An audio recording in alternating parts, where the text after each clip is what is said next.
Open natin yung bloom.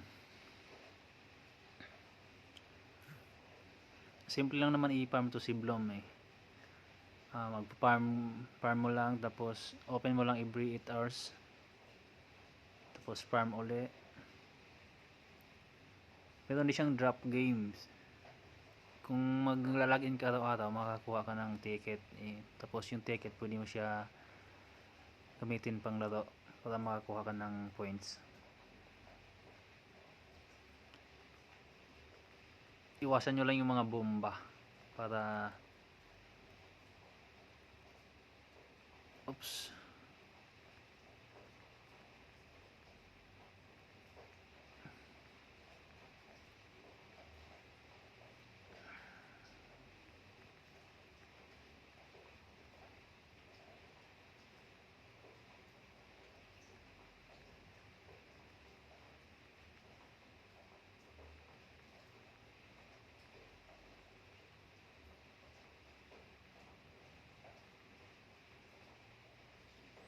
Ayan, nakuha ko ng 175 bloom points.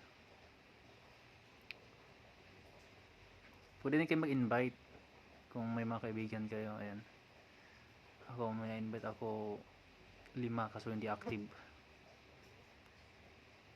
Tapos itong si Bloom, hindi pa naglalabas ng coins to.